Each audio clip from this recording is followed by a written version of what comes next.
Hey guys, welcome back. This is Frank, and welcome to our IGCSE Co-Sci Chemistry revision videos. Our current unit is C5 Detective Chemistry. So today I'd like to talk a little bit about identifying cations. I've got a list of cations that we have to know in IGCSE level. These include potassium, sodium, hydrogen, ammonium, zinc, iron 2, iron 3, and copper. So I think that is yeah. So everything on there is covered in the in the syllabus. So that's what we're going to be talking about today. Before we begin, I'd like to first talk about what we need to identify cations. At this level, we would usually use two different substances to test for cations. One is sodium hydroxide, and the other is ammonium hydroxide or aqueous ammonia. So they're a little bit different, but mostly the same. So we're gonna take a look at those. Sorry. So before we begin, I'm just gonna write the formula of these two substances over here. So we have sodium hydroxide, which is aqueous. So oops. So like that, and the other is ammonium hydroxide. So NH4OH, aqueous. Or you might see it in its alternative form, which is like aqueous ammonia, NH3AQ. Uh, so basically, they are pretty much the same thing. The only reason why we have two different ways of writing it is because in real life, ammonium hydroxide doesn't quite exist. Like it's hard to separate pure ammonium hydroxide from like water, so it's kind of like all mixed up together. Yeah, but basically they're the same thing. So if you see aqueous ammonia on an exam, just it's just remember it's exactly the same thing as ammonium hydroxide. We've got to know our substances we need to test for cations. We're gonna dig into these one by one to see what the reaction would be for each of them. So starting with potassium, sodium, hydrogen, and ammonium. These four I'm gonna put together in a group because they have very similar results. So for sodium hydroxide test, aqueous sodium hydroxide. Oh, I should probably first write the chemical formula for it here. So this is K ion plus 1 plus. Sodium ion is Na plus. Hydrogen ion is H plus, and ammonium ion is NH4 plus. All right. So for a sodium hydroxide test, unfortunately, all four of these would not precipitate. So I'm going to do this. Okay. Actually, let me do this in another color so that you guys can see clearly if where it is. So let's use this dark blue. Uh, no precipitate. And that is true for both sodium hydroxide and for uh, for ammonium hydroxide. So when you test using sodium hydroxide and ammonium hydroxide, none of these will give you a precipitate. However, there would be for ammonium a special product made if you do. Let me do this color. If you are using sodium hydroxide, it would generate actually would displace the hydrogen and give you ammonium gas. So you can test this using, as we talked about last lesson. I mean, the two videos before, I think. Uh, in our very first video of the unit, we said ammonium would oops, turn moist red light litmus paper blue. So you can use a moist red litmus paper to test for the gas produced, and if it does produce a gas, and uh, it is it does turn blue I mean red litmus paper blue, then you would know that it's ammonia. And there's a condition for this to happen, of course, that is on heat. So if you heat it gently, it will produce ammonia. Don't try to heat it too much though. That might be a problem because ammonia is actually bad for your respiratory breathing system.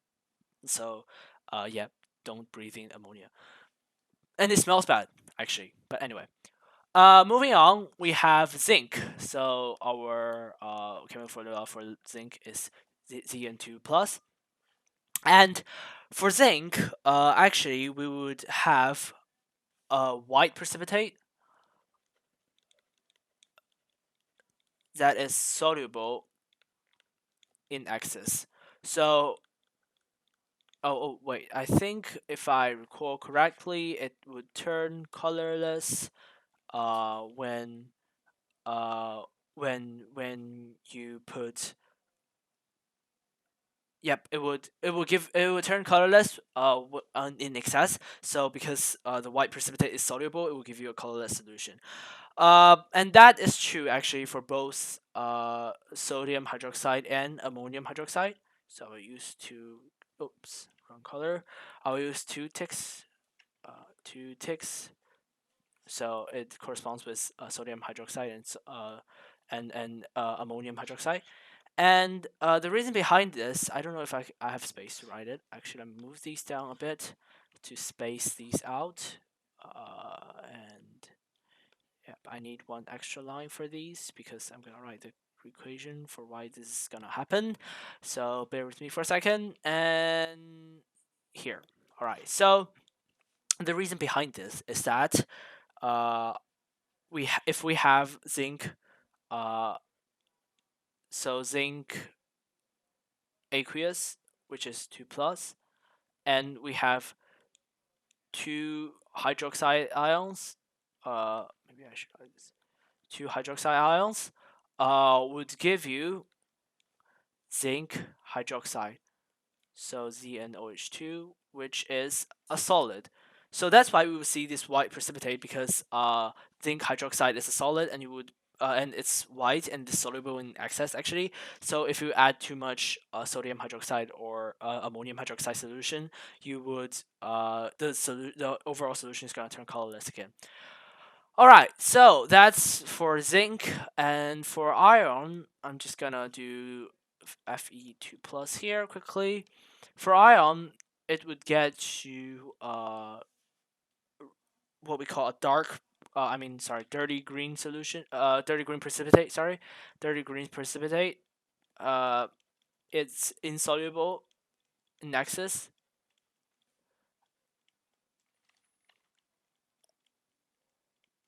So that is true for again both sodium hydroxide and ammonium hydroxide. And the reason behind this is because ion 2 plus aqueous plus 2OH, this is the ionic equation again, gives you FeOH2, which is again a solid.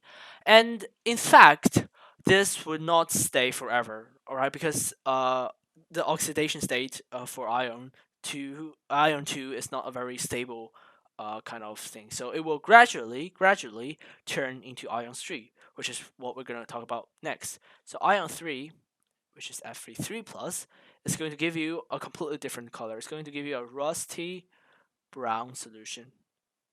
So rust brown or rusty brown is fine. And it is also insoluble in excess. Oh, I think insoluble in excess. I might have forgotten a word there. Hold. I will move this out here so that I can add this word here. Uh, oops. And I'm gonna change to pen and write in and move this back. So pretend you did not see that. Uh, Very well. All right. So insoluble in excess. Uh, Insoluble in excess. And that is applicable again to both sodium hydroxide and ammonium hydroxide. So I'll take two. And the reason behind that again is because Fe3 plus aqueous plus 3 hydroxide ions aqueous gives you FeOH3, which has a rusty brown color. So that is why the final precipitate is rusty brown. Am I? Actually, that's pretty neat. We're just gonna move on.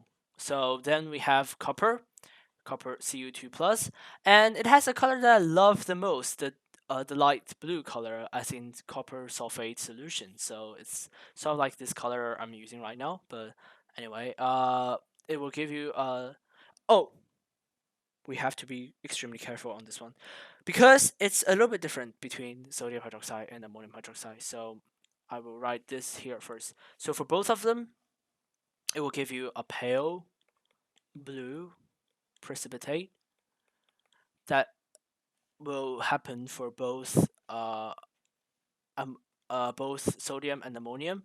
However, for ammonium only, it will dissolve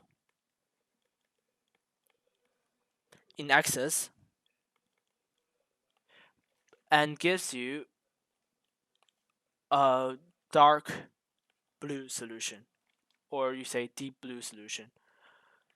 So so what is happening here? Why is there why is it only applicable to ammonia hydroxide? Well, it's a bit complicated, but I guess from what I learned, it's sort of like it forms a polymer or something like that, so a very complex structure, and it is dark blue. So it's no longer okay. Let me talk about this first. So the reason behind this again is because copper aqueous plus two OH ions aqueous will give you copper hydroxide uh, solid, so it's pale blue. But the reason behind why this would dissolve in excess for ammonium is because this copper hydroxide will form something with ammonium ions, so it will become dark blue and would turn like really black. If you guys search up, there was some guy on YouTube who did an experiment which is amazing, so check him out. And yeah, so it will give you a dark blue solution in excess ammonium hydroxide only. So yeah, you would probably want to know that, and I'll take here. All right, so that's about it for today. A quick recap: we have potassium, sodium, hydrogen, ammonium that doesn't do anything at all. Kind of sad. I should move this here probably. Oops, I should move this here probably. And we also have zinc, which gives a white precipitate that is soluble in excess and turns colorless, gives colorless solution. Kind of annoying. I have to add this word here. Colorless solution. So when it dissolves, it becomes colorless. I have to scale this down a bit. It's too big a check mark.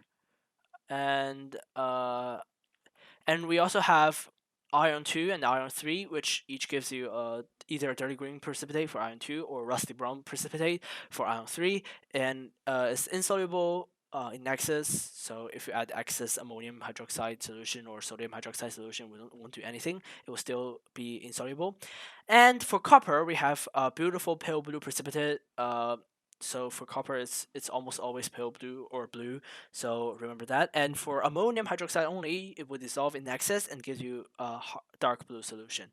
And the reason behind this is because it forms hydroxide compounds with the hydroxide ions. So that's why it becomes a solid.